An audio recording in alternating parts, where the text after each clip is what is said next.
Welcome back, everybody, to another episode of Paranormal, the New Normal, the show where we try to make the world seem a little more normal.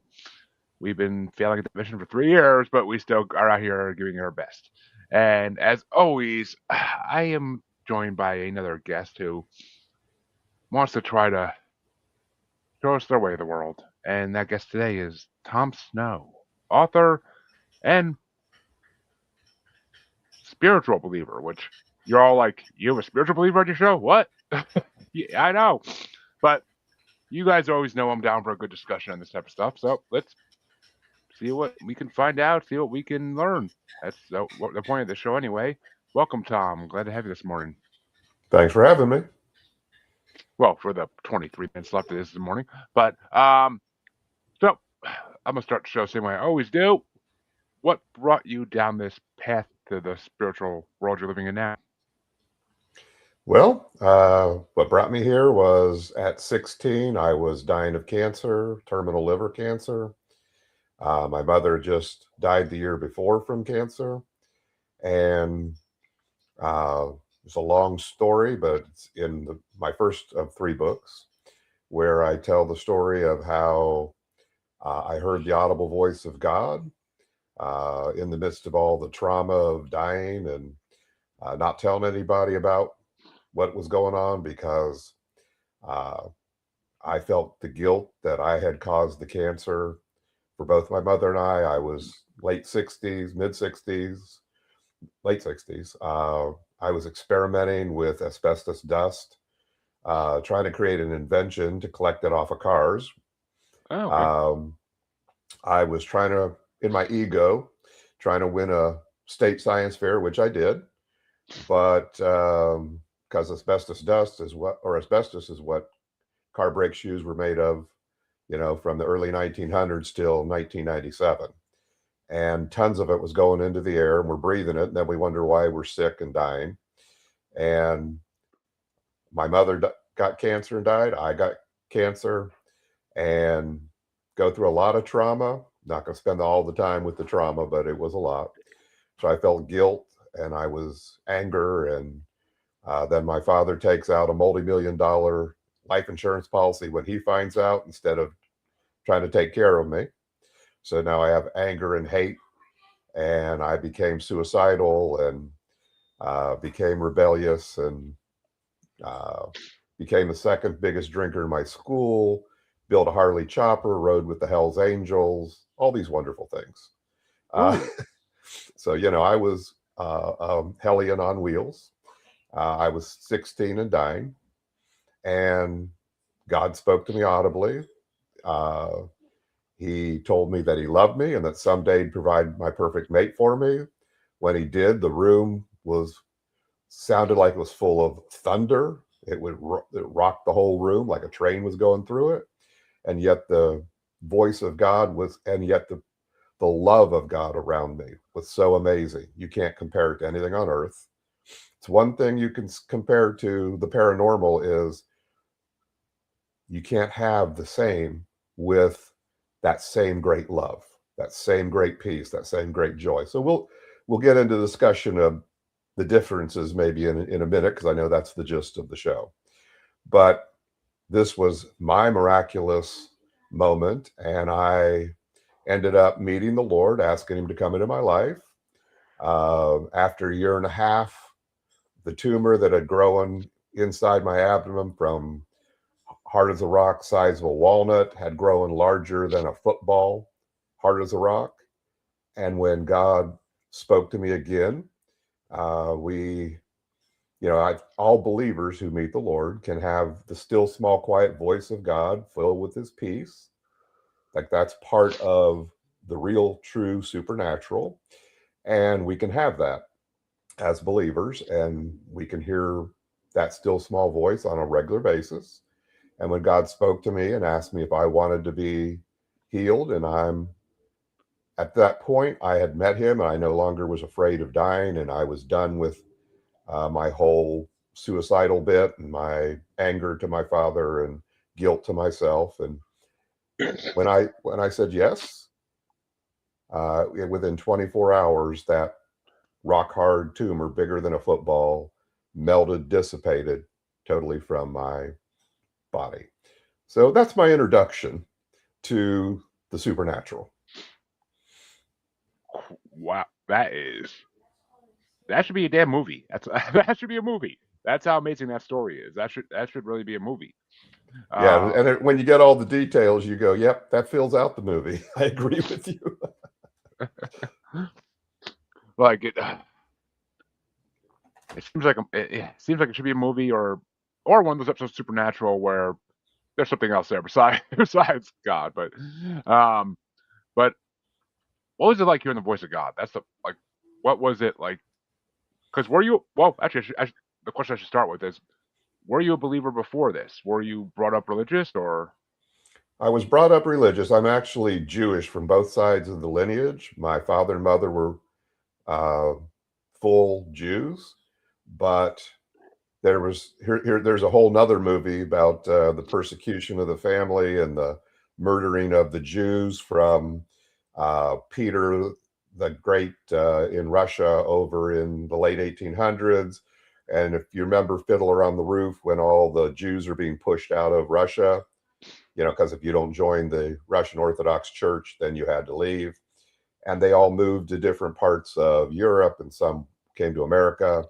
And my family had transitioned down to Austria, where they thought they were safe. And then comes Kaiser Wilhelm just before World War One, late 1800s, and he wipes out Jews just like Hitler did in the 40s, 30s and 40s.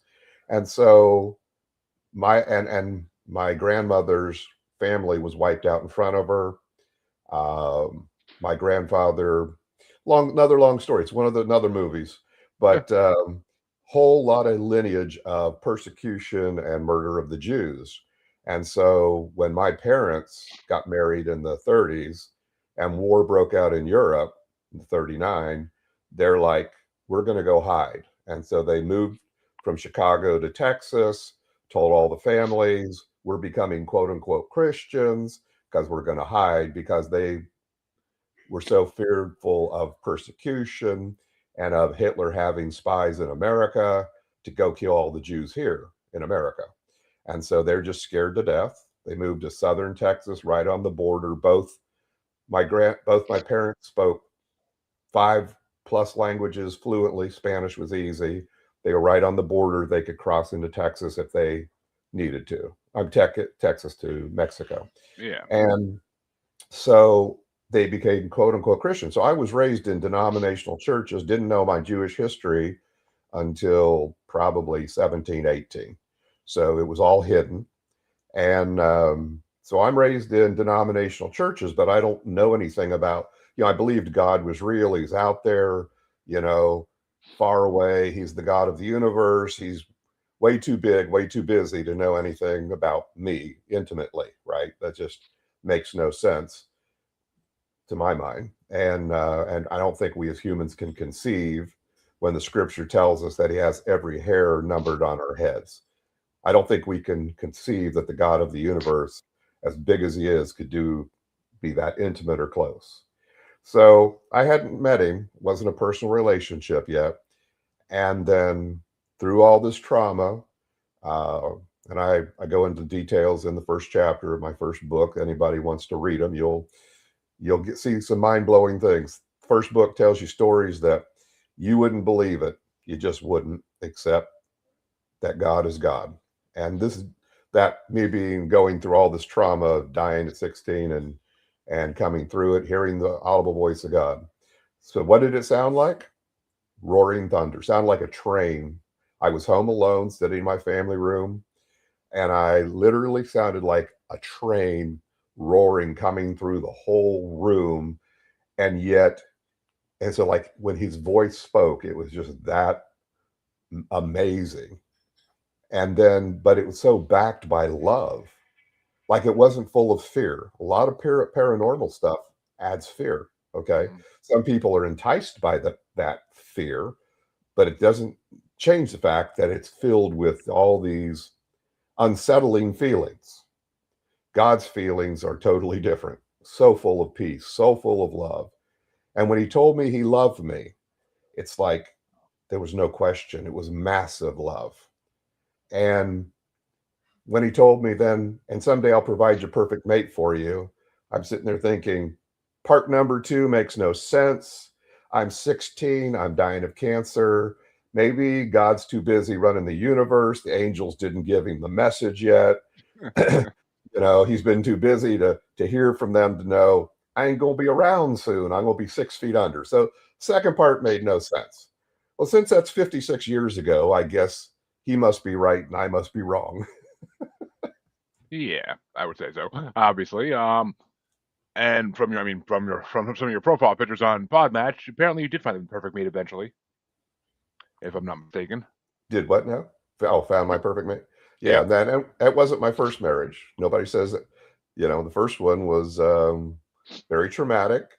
I have 4 good kids from that, but she was a very, very difficult person, very mentally challenged, very needed, deep psychological help, and didn't get it. And literally, we're used to women talking about being abused by men. Well, I was abused by her. Now we were both very strong. I'm a strong character, and she was too, but I don't believe in hitting women or children, unless you're being attacked by a woman and she's a kung fu specialist and she's going to kill you. You know, in self-defense, yes, I believe in hitting in that case.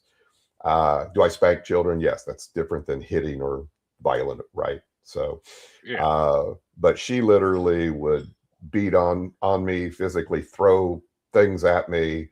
If I didn't want to argue, which I didn't, she would take a 32-ounce glass of soda pop and ice. I'm laying on the couch because I don't want to argue. She'd dump it over my head to get me up.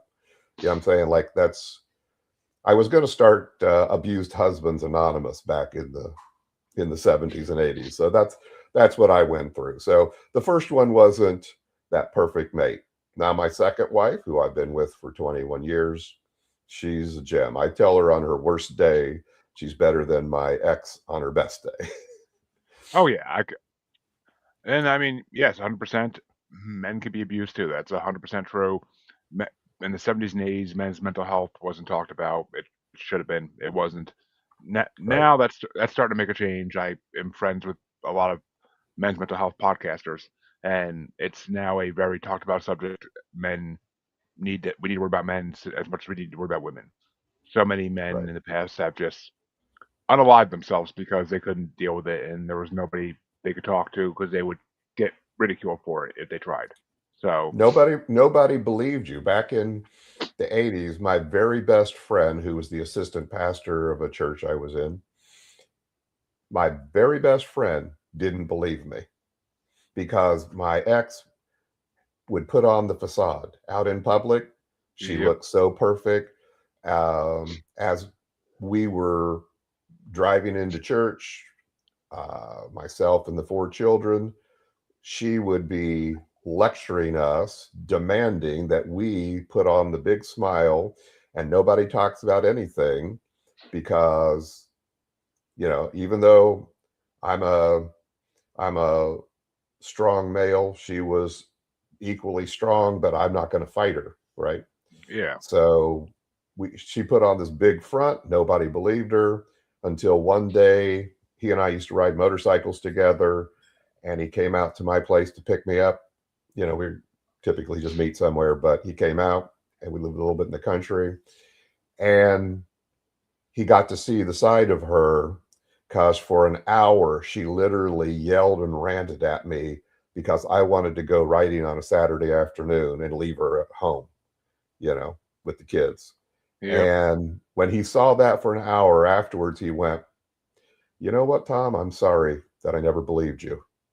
That was the moment he got to see the truth because of how she ranted and raved and carried on.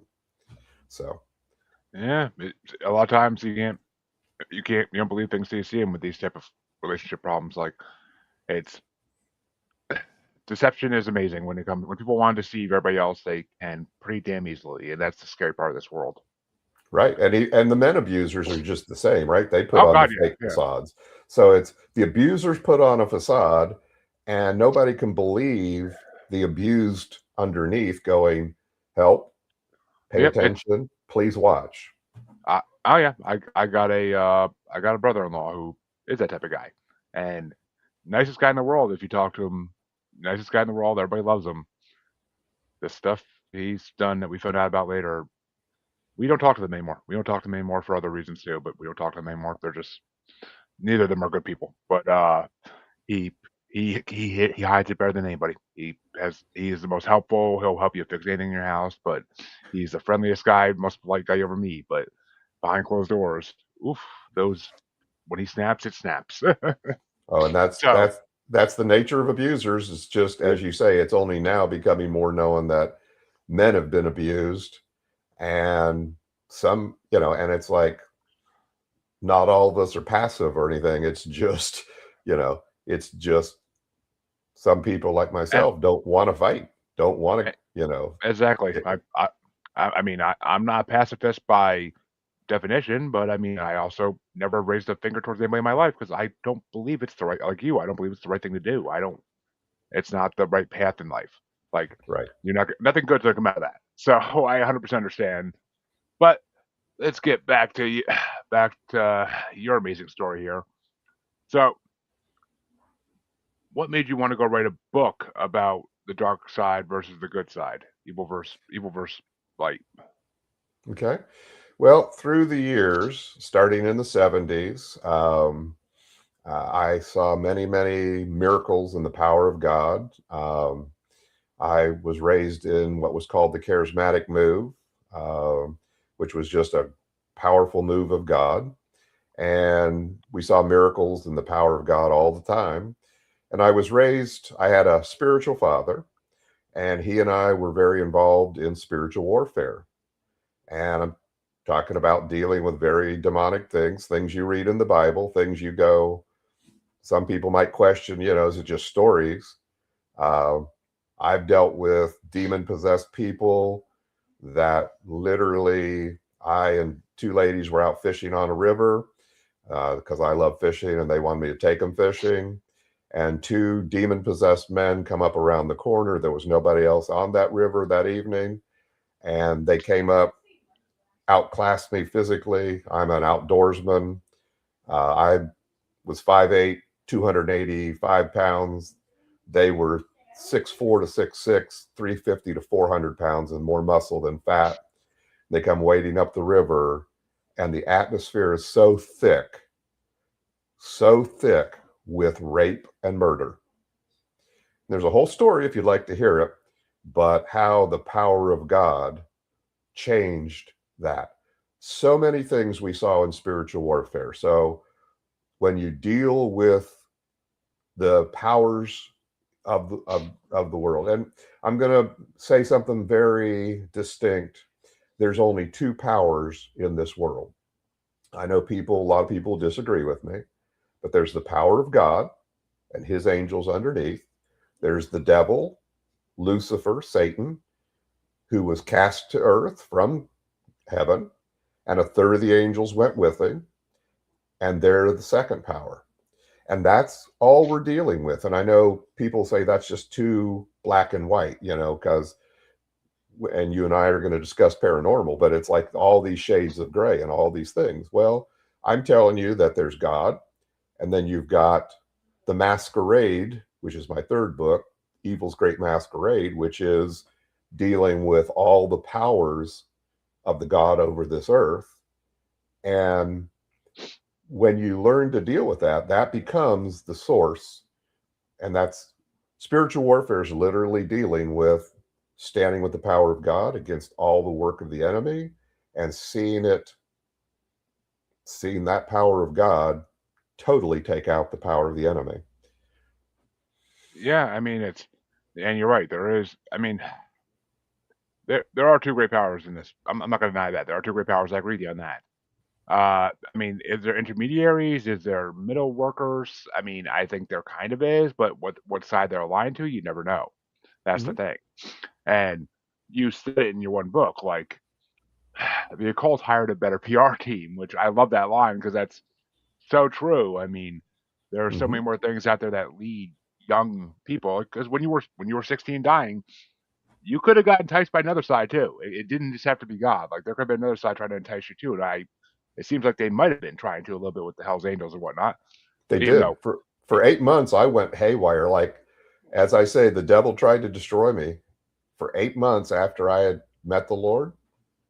All of a sudden, I went totally haywire because I didn't feel God inside of me. I didn't feel the presence of God, and a lot of people do when they ask the Lord in. My brother, who told me, the things about how to meet the Lord, it's like he had Star Spangled Banner. I was so full of hate, anger, guilt, you know, yep, unforgiveness. I mean, I couldn't feel a thing. So for 8 months, the devil tried to destroy me, and I got really close. Gonna I was going to blackmail my father for taking out a multi-million-dollar insurance policy on me. He thought I didn't know. I knew before he knew, and he yeah, never even talked to me. He took out this insurance policy, life insurance policy. I was going to blackmail him, and I was going to take my motorcycle, my Harley, and run it off the Grand Canyon to my own death. That was my plan for those 8 months, and I was going to put a letter inside my clothes to expose his fraud. He'd lose the payout and hopefully go to jail. I mean, that's how anger. So how I didn't end up being destroyed, it's only the grace of God. It really is. But I did see God's angels in that time. Not physically, but like I would drive home drunk on my motorcycle and on a 4-lane highway, and I'd be on the rightmost side, and I'd end up waking up on the leftmost side, ready to go into the ditch, to all of a sudden just get shoved back over, like I'm blacking out on the motorcycle, and then wake up. I'm drifted all the way back over 4 lanes, ready to go to the ditch, and just get shoved back over. So God has his angels, as you said. There's the God, there's the true God, and then there's the God of this world, and each side does have their angels. God has his angels, the devil has the fallen angels, but they all, as in that book, as I quote in the scripture, they masquerade as angels of light.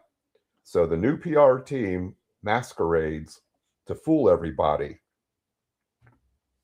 well, I mean, kind of the same thing. All of the collaborators of Epstein Island have been doing for decades, acting like they're these great people who masquerade in the light and run all these charities and want to help the public. Yeah, behind closed doors, you're doing a lot darker crap than that, and you don't want to admit it. I, I've been saying it for years. Eyes Wide Shut was trying to show us something about this world, and no one wanted to listen until it was too late. Oh, there's a lot of charlatans. There's a lot of false prophets. A lot of people who say, I'm from God. Okay. And a lot of people doing quote unquote God's work, and they're charlatans. And they're, as you say, they're connected to evil, and they're pocketing all the money. They'll give all the cries for help the children, help these people, help this, and they'll, even help the animals. And then you go and you look at their financials and you find out they're pocketing the majority of all that money that good people with good hearts want to support. So there's a lot of falseness, false prophets, charlatans. You got to watch out. I mean, yeah, in this day and age, you have to watch out for everybody. I mean, in this day and age, you can't trust individuals, you can't trust organizations, you can't trust government organizations nowadays for many reasons. I mean, Hmm. don't even get me started on how corrupt CPS DCF is in every state, like, and how they tied in other things that are horrible in this world. Like, it's a whole nother that's a whole nother discussion on a different podcast. But Right. the world is so corrupt. I Hmm. mean, I forget who it is. There's a rapper that actually did a song. Oh, Ice Cube. I mean, Ice Cube had a point when he said everything's corrupt. Like he said that 15 years ago, and he wasn't wrong, and nothing has changed. I mean, people are getting better, I think, slowly, but the spiritual world, paranormal world, opening up a little bit more, and more people getting involved with these workers of the light. They they are helping a lot, I think. And the spiritual awakening is happening across the world, and more and more people are waking up to see the truth. But it's not going to happen overnight, and it's not going to be everybody in the world sees it at one time. It's going to take years and years to get to that point, and None of us may be alive when that happens, but it'll happen eventually. I mean, I'm almost 40. I know I'm not gonna be alive when it happens. I guarantee it. Like it's not gonna happen the rest of my lifetime. But so I hear you. I hear you. Well, I think that we all have to learn to do our due diligence before we put our verbal, physical, money support behind anything. Like you can't just buy any, you can't take anything on the surface, and we have to dig into it. And if it's corrupt, then we need to be able to challenge it. exactly. I mean, it's like Ray Stevens said, you're not Ray Stevens. Oh yeah, well, Ray Stevens. Yeah, your flag decal won't get you into heaven anymore. So it's it's simple truth. But you talk about though, like how occult in their book about how occultism became like kind of a modern wellness, like, and Hmm. how it became mainstream. I mean, look at our media, look at our TV shows, our movies. I love horror movies. I love them. They're entertaining, but that's the majority of what comes out nowadays is horror movies about demons, about the devil, about possession, and it's like, why? When did this become mainstream? The Exorcist scared the crap out of everybody and made them become more religious. This isn't what these movies were supposed to do. Like now, people love them; they love the idea of it. Like, Hmm. I mean, you're 100% right. That is the occult's PR team doing their work right there. Hmm. Yeah. Yeah. And They decided to move from fear, even though that side still exists, right? And people do deal with that, but they realized that the mainstream, how to bring the majority, was to quit pushing, all the ancient god deities of fear and the ancient demons. Uh, and their nature hasn't changed. They really are that bad, but they put on a whole new mask, a whole new masquerade. They got a new PR team. They said, how do you win the masses? How do you fool the masses? Right? yep. I've got a chapter in my book on how to fool the masses, and uh, they're really they're good at it now. They're really good at it. Well, how do you think the world of news plays into it? Because all these, you watch any news channel, whether it's CNN, Fox News, pick one, doesn't really matter. They're all, in my mind, evil. They all are. They all try to depress you. They all try to bring you down by telling you the worst stories possible. Yeah, they'll throw in a cute puppy story once in a while just to keep people watching. But all you hear about today is people dying, people war in every part of the world, people missing, people kids missing, kids taken. I see stuff on Facebook every day about kids getting taken.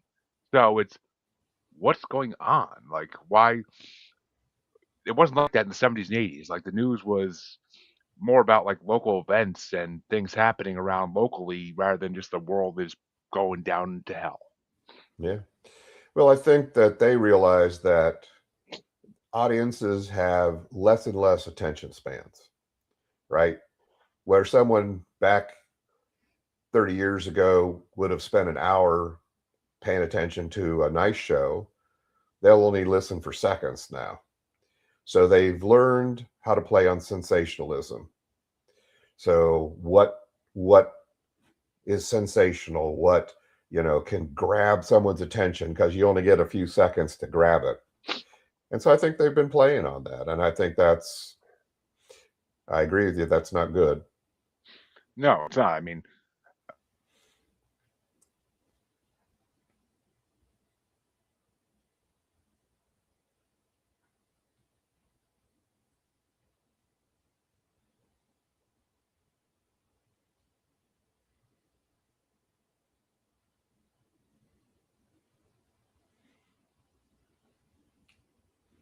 Did we get frozen here?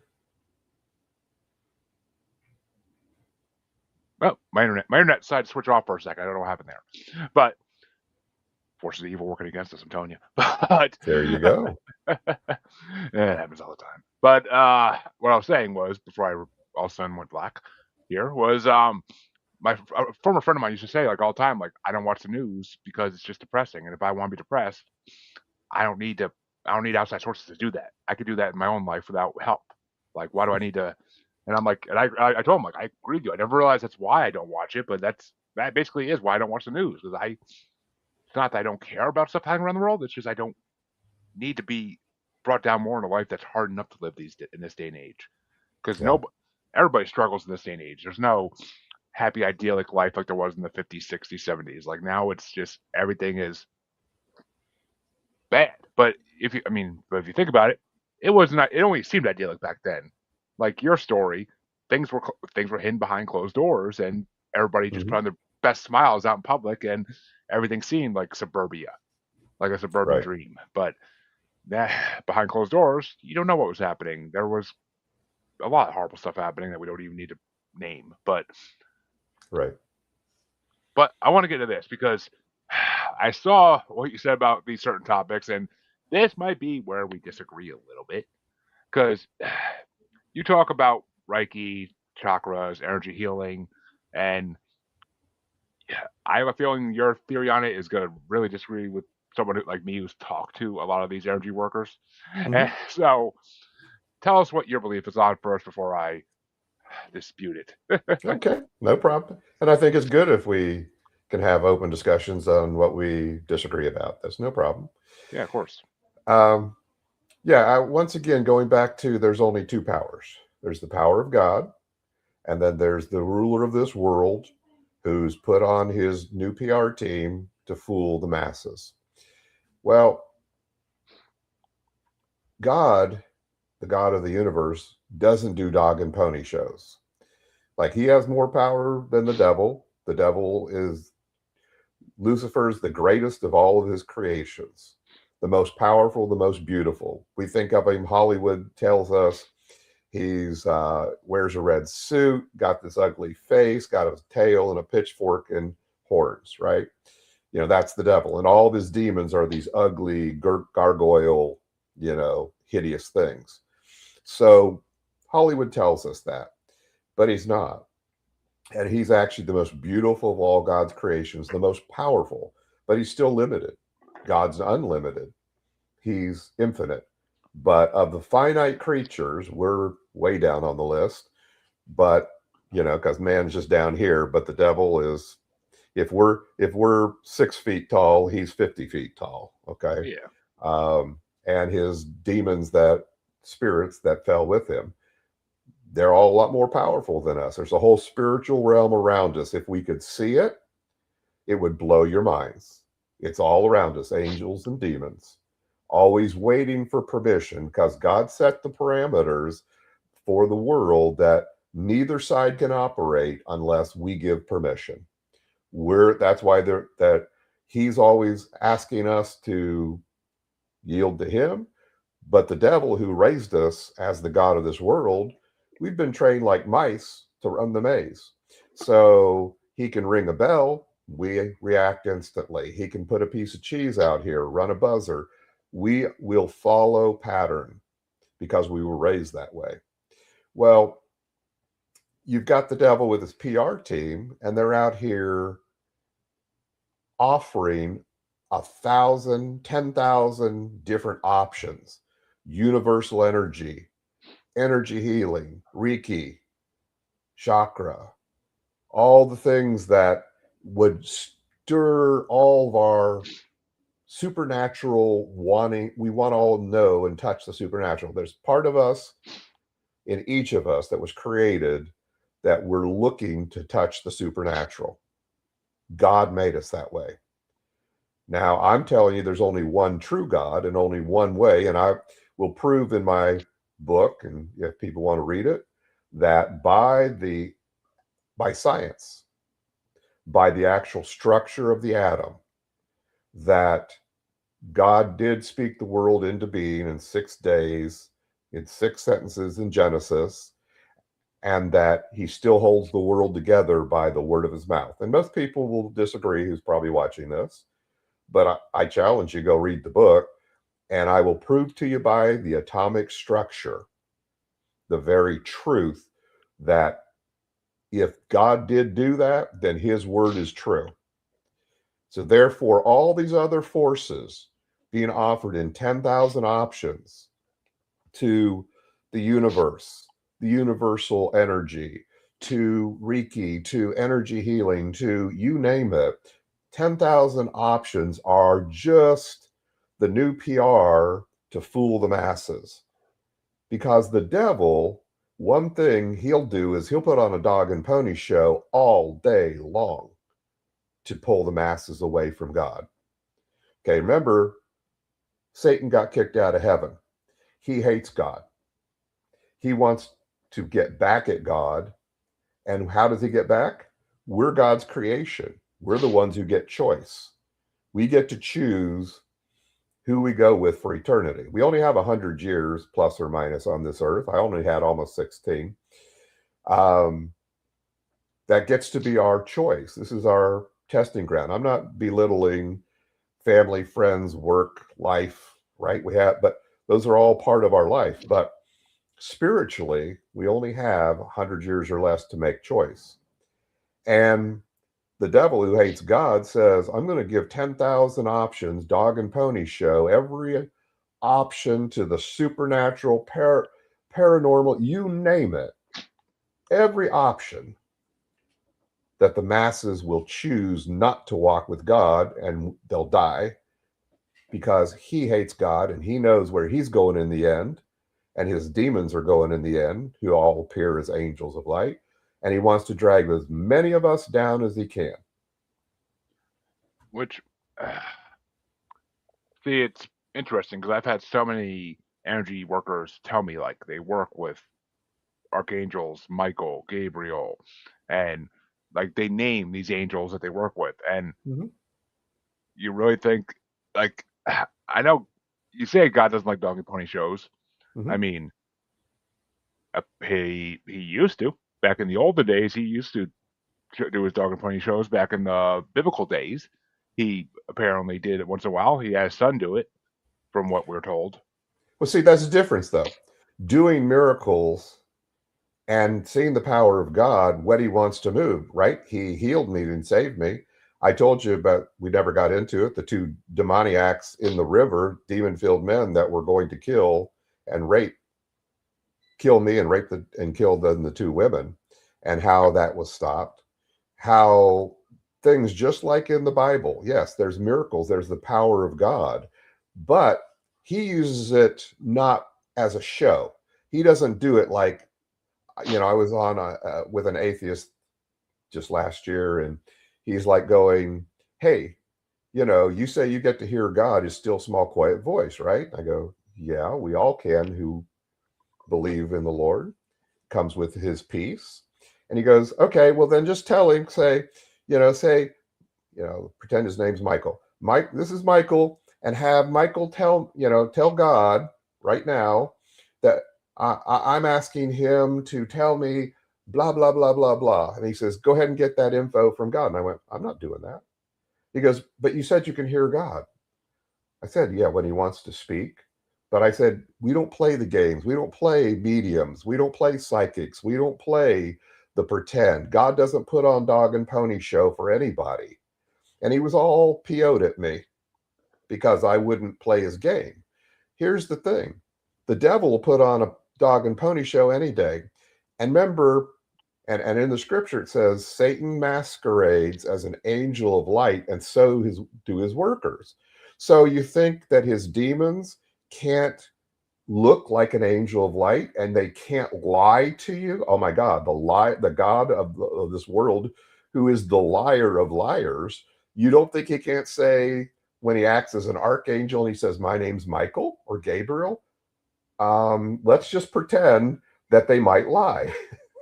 I mean, They're angels. They are. They're fallen angels, and they are powerful beings, but they can appear in any form they want, in any way they want. This is what defines 10,000 options that I will call the wrong side of the supernatural, the wrong side of paranormal. which, yeah, I mean, you're not the first person to make this argument with me, so it's not like I haven't heard this before. It's out there. It's out there. That's a possibility that some people. I mean, but do you truly believe 100% of these light workers, energy workers, are all working under the devil, or do you think there are actually some that may have been, maybe, have been given power by God to try to convert people to Him? I actually believe all that, other than those who've met the Lord and walk with Him, because there is a true side, right? Let's define the truth versus a counterfeit. I talk about this in the book. A counterfeit. What's a counterfeit? If you don't have the real, then a counterfeit would mean nothing. If you don't have a real $100 bill, Exactly. Yeah. what would a counterfeit $100 bill replicate? There's no $100 bill. They only have 50s, right? Someone offers a counterfeit $100 bill, and you go, I'm not that stupid, right?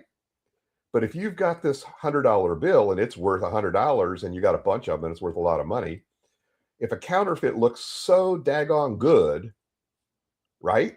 That's Yeah. the definition of a counterfeit. It has to replicate the real. So the real power of God exists. The real, value in God's relationship exists. So the devil's over here with counterfeits that look so daggone good that it can fool the masses, right? Counterfeit money is getting harder and harder to detect, right? You have to have special tools. You can't just, you and I can't look at a $100 bill with our eyes and go, "Oh, this is real. This is counterfeit."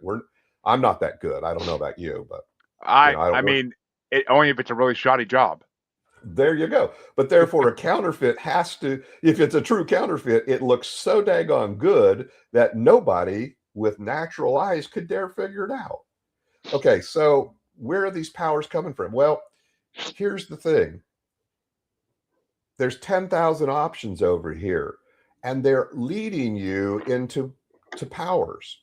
But let's just pretend, that the devil, Satan, Lucifer got kicked out of heaven, hates God with everything he's got. A third of the angels fell with them. They hate God. And who's God's creation? Us, right? Like, he wants to give eternity to mankind. And so now Satan and his angels hate us as deeply as they hate God. Now, if you have that motivation and you've got a whole new PR look of, hey, we'll come across with 10,000 options of paranormal, supernatural, energy, this, that, and the other, the universe. We'll come across as the nice gods. We'll come across as the nice angels. And they're the liars of liars. And they'll be like, oh, we're God's angels. There are 10,000 gods. There are. They just have little g. Yep. There's I only well, one big G.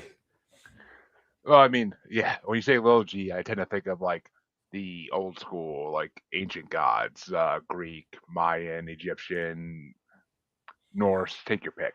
But I mean, what do you think Well, about? I'll take them and I'll add to it all the new PR team, right? The whole new Yeah. PR team said, oh, we're from God and we're his angels. And we'll lie to you. We'll say we're Michael and Gabriel and we're your new spirit guides and we're your new angel guides and we're going to lead you to all this power. Well, here's the sad news. When people, and we all have that need for the supernatural, right? God built it into us. We have a need. So here's someone who put on the dog and pony show all day long.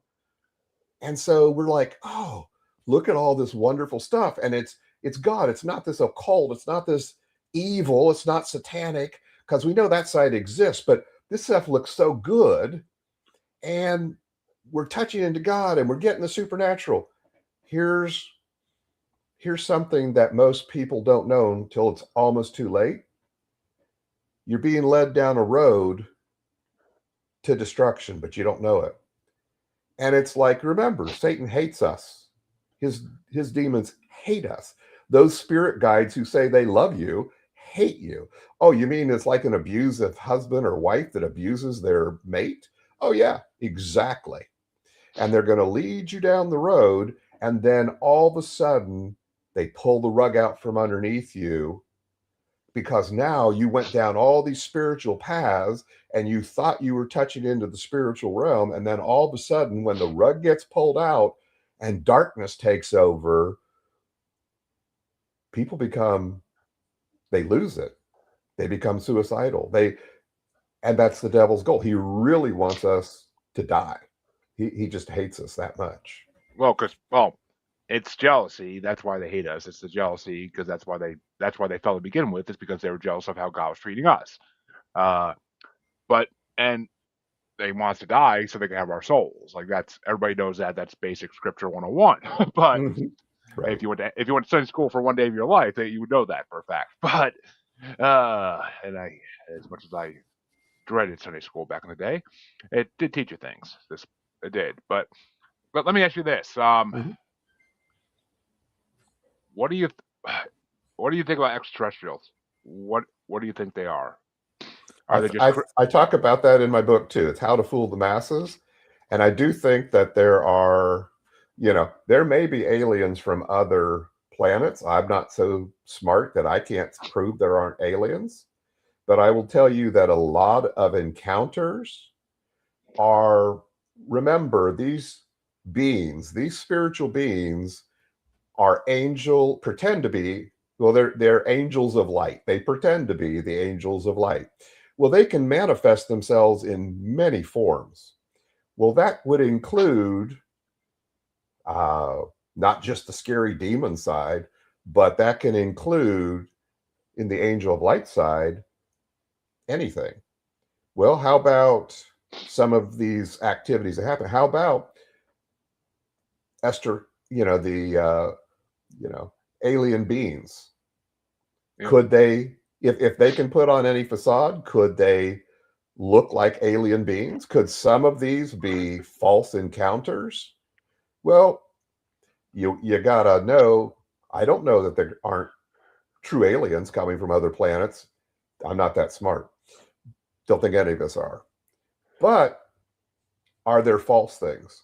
Well, I would say this: whatever the devil can do to pull people down any lane, I can tell you what ghosts are, what ghost encounters are. When you go to mediums and psychics and they tell you your dead relatives, I'll reveal it in the book. I'll tell you now where all that comes from. And if all that is true, I believe it is, they can put on to be alien beings. And so, these people who think they're having either alien encounters or they're connecting to these alien spiritual forces that are giving them great revelation. And by the way, it feeds our ego. This whole side of the enemy feeds our ego, going, ooh, we're touched into something deeper that, just those dumb, stupid, regular people, especially dumb Christians, don't, they just so stuck in missing that they just say God's the only real God. So they're just so stupid. Feeds our ego, and the enemy's feeding our ego. But in these encounters, there are people who, now, I haven't done it personally. I've dealt with the enemy. I will tell you, there's some stories I'll tell you where I've called out in the name of Jesus. I have another audible story for you. We'll go back Ooh, to that in a minute if you want, where the devil's definitely. audible. Um, but these alien encounters, people have, they have these alien beings and they're probing at them or whatever. And people have started to call out on the name of Jesus. And in the midst of that, calling out on him, all of a sudden, these alien beings ran off. They dissipated instantly. Because that would tell you right there, it's demonic force. It's not, though, if they were real aliens from a planet that doesn't know about Jesus, they're going to be like, what's that? Who cares? Well, I mean, a lot of people who I've had on the show who are very religious and very God fearing, God believing, they tend to believe that extraterrestrials are just another creation of God's, maybe a previous experiment before humans. Which, Don't, as I say, I'm not smart enough to know there aren't other planets with other aliens. That I don't know. All I do know is that there are false things here and that people are getting encounters with aliens. And there is a whole sect of the supernatural side where they think that we're descendants of alien beings and that these alien gods and leaders are connecting to them and giving them ancient wisdom and giving them all the supernatural wisdom from all these planets. And I'm telling you, there's a whole side of BS. Okay. Whole lot of BS in all that. Yeah, I mean, see, I'm truly torn on that because I have met some people who talk to extraterrestrials, and it doesn't seem like there's ill intent there. It doesn't seem like they're not egotistical people in any way. They're just normal people like you and me, and they just have this extra special thing about them, and that's all it is. They're not out there. They're not out there grabbing for money because of it. They're not out there using it for nefarious purposes. It's just part of their life. So then some of them don't even want it. Some of them just are forced to live with it. Mm-hmm. So I feel like it. I don't know. I feel like it's a mix. Maybe there's a mix out there. Maybe some of it's deception, some of it's deceiving, and but there are other dimensions in this world besides ours, and I feel like that it's a highly believed theory now that that's where some of these extraterrestrials come from is other dimensions. Because traveling through space that far, even if they have more advanced technology, is still like kind of science fictiony. Like it's light But years but and light years to travel just to come here and abduct somebody. Like why would they do that? well, I hear you, and yeah, I tend to wonder why they. I love science fiction, so I watch plenty of science fiction movies, and all the aliens coming from all the planets to abduct us, and because they want to take over Earth. Why is Earth so great? It's like, so it's sometimes you just have to call it Hollywood. But the other dimensions is a very interesting point because if you remember, we talked about there's a whole realm behind us in another dimension that we can't see of angels and demons surrounding us all the time, looking for our permission because God set it up that way. We have to give permission to let the Spirit of God move, which lets his angels work with us, or we don't, and we yield either to the enemy, or Jesus said there's no middle ground. So if we're not yielding to God, we're allowing the enemy, which gives him permission and all of his demons to work. You got these forces behind us. If you could see it, and I've seen it, I've seen more than I ever want to see. I've seen plenty of God's angels, and I've dealt with demons, and you know, you can read all three books and you'll get a whole lot of info on that. The thing is that this stuff's real. So it's another dimension. Well, got to remember this other dimension, dog and pony show, they love to fool in any way they can. So good God fearing people can be just as fooled. We can all be fooled. And it doesn't all have to be ego, even though for those who, a lot of us have ego, right? And we love our ego to be stroked a little bit. We like to hear a kudo. We love to hear somebody say, you did good, right? Of course. We all love to think that maybe we tapped into something spiritual that not everyone taps into. That doesn't have to come across as uber ego, but it doesn't mean it doesn't stroke our ego, that Yeah, we just touched into something that not everybody touches into. Well, this whole side over here is stroking that ego all the time, enticing us away from the true and living God. exactly. I mean, it makes sense. It really does. And you're right. We don't. I mean, it's a human condition to have our ego stroke. It really is. We want to be praised for things we do great, whether it's our job, our 9 to 5 job, or extracurriculars, or even in our home lives. We want to have something our ego stroked by people to tell us that we're doing a good job. It's how we Mm-hmm. thrive. It's how you teach kids to. It's how you teach a baby to do things is by telling them good job every time they do something because then they're going to do it again. Right. It's basic conditioning, but I don't know. I mean, in this world, there's more than we could ever understand. None of us could ever understand this world 100%, and Mm-hmm. that's the scary part of it all. Is there's always going to be things that are unknown that we don't know, and we're not gonna know. We're not meant to. We're not meant to know certain things. Feels like Bigfoot's leading that way nowadays too, but I feel like we're also on the edge or something really close to knowing more about that. I've been told a lot of things, and I see. I can't. I don't think you could say that about like Bigfoot and cryptids. I don't think they are the devil playing tricks. Because No, no, I personally have seen a Bigfoot. I would have really, never believed you. Yeah, I would have argued on the other side forever that that's all a bunch of baloney. but I saw one. It was in the let's see, when was it? Probably late 70, 1980, around then. And my first wife, the one that was very difficult, Yep. and we had our oldest, who was 3, our second, who was 1, and she was pregnant with the third.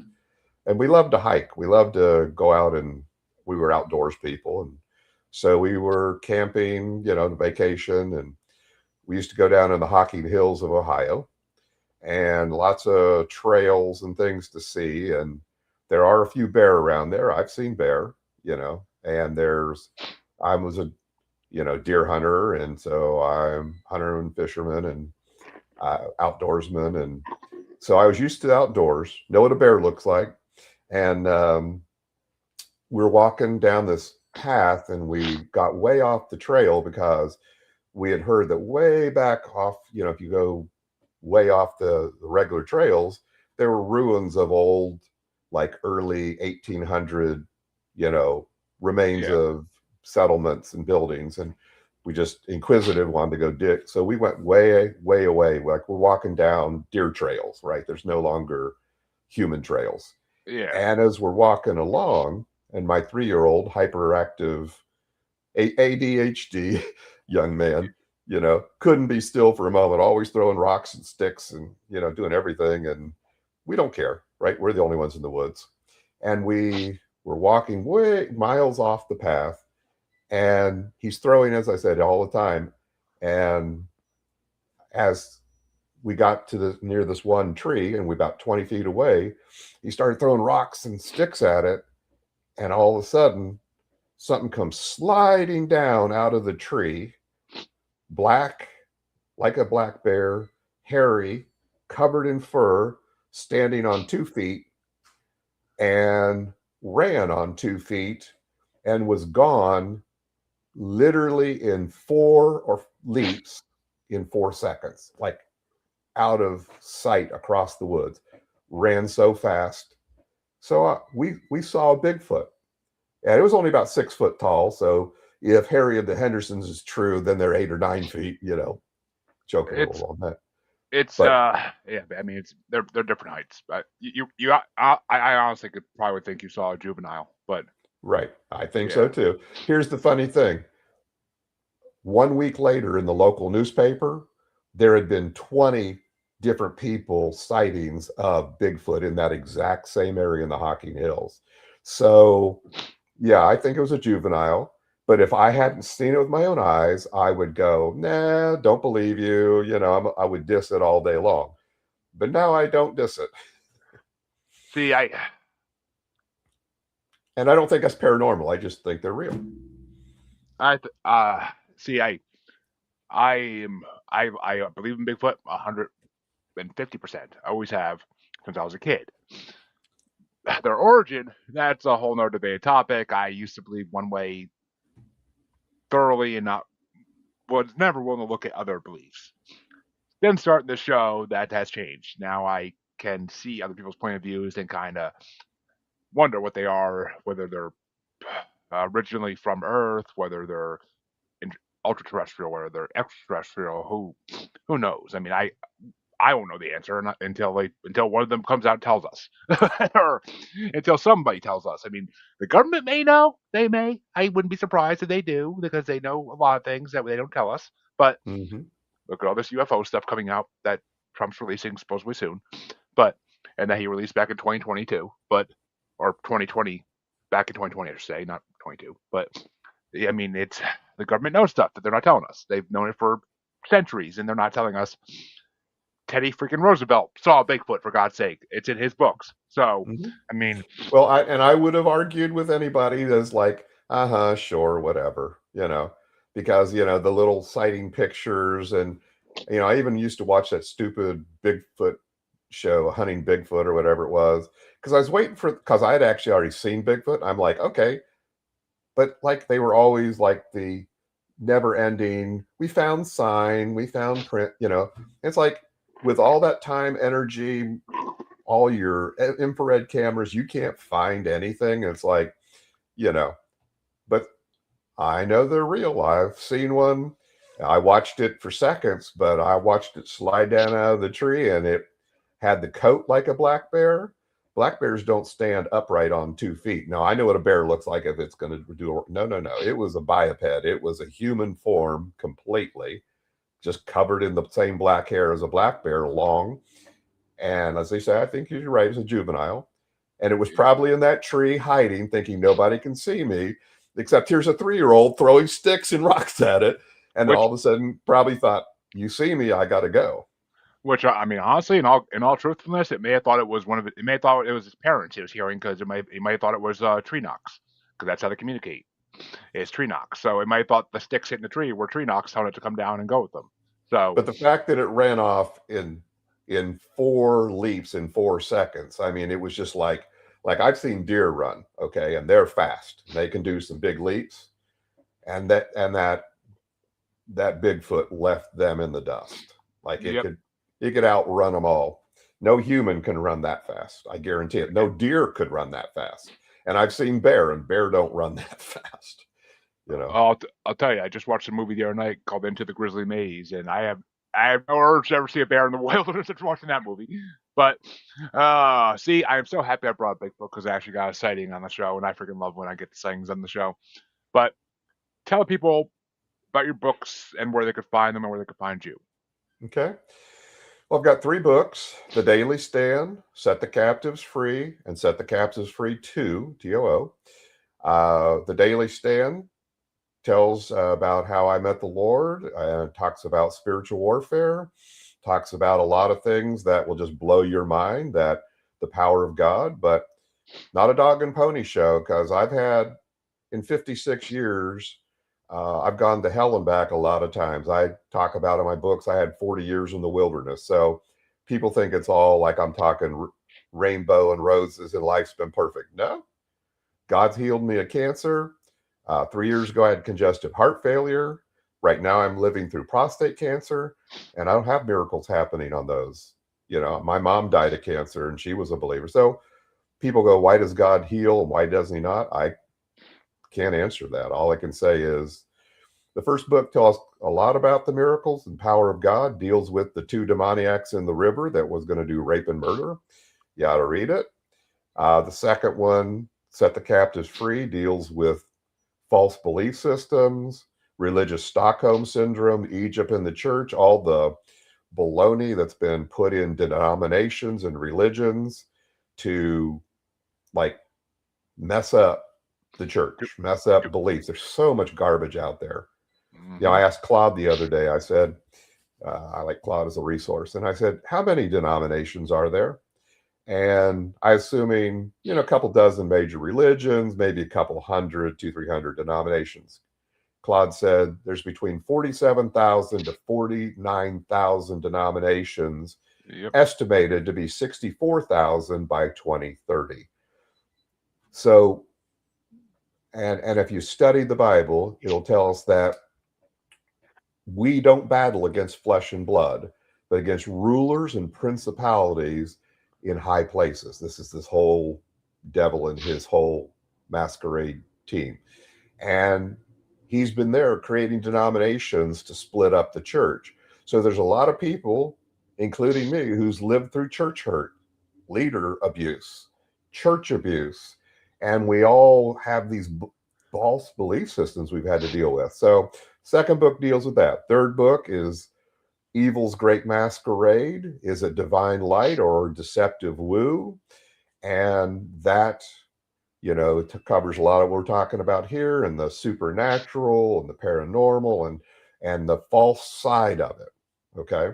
And how to know the difference, and then how to get free. So those 3 books are available. You can find information on my website, justtobeclear.com. It's the number 2, so it's just number 2beclear.com. You can find all 3 books on Amazon. There's a trilogy called Set the Captives Free. Uh, Trilogy is the series. So those 3 books. And I can give you the links. You can put them in your show notes if you'd like. Oh, I will put those links in my show notes. I got them off. I can get them off Podmatch. But uh, be sure to go check out those books, folks. They sound very intriguing and interesting. I might have to pick them up someday. I I have a long, long list of books I have to read from my previous guests. And when my kids are all grown, maybe I'll have time to actually do that. But until then, yeah, I'll get to them someday. I miss reading, but Well, I'll be glad to get you PDFs of them or drop ship you the physical if you prefer. What do you like, physical books or PDFs? oh, I do both, but I prefer physical. I'm old school. I like to hold it in my hand and actually read it rather than Well, sit on my phone. Like yeah, I'll send me an email with your address and I'll drop Yep. ship you the 3 books. And Ooh. glad to do it. I will. Well, I will gladly add them to my collection of previous guest books. I got a nice one going.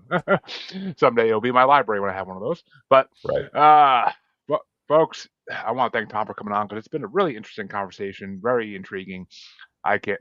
I could talk to him probably for another couple hours, but unfortunately, Sunday mornings are busy times. But you all know where to find me in this show. If you don't know by now, just shame, shame. But check the outro. It's all there for the listeners and watchers. It's been the bottom of the screen the whole time. Don't be lazy. But come back. I don't know when I'll have another interview lined up. We'll see who reaches out to me because, as you all know, I don't look for interviews anymore. People come to me and I'll get them on. But I got so much backlog, I don't need to look. um, but come check it out next time. I'll be around eventually. And until then, you got plenty of older episodes to keep you company. So have a good one, everybody, and enjoy the rest of your weekend. Hopefully, it's better weather than where I am. Have a good one.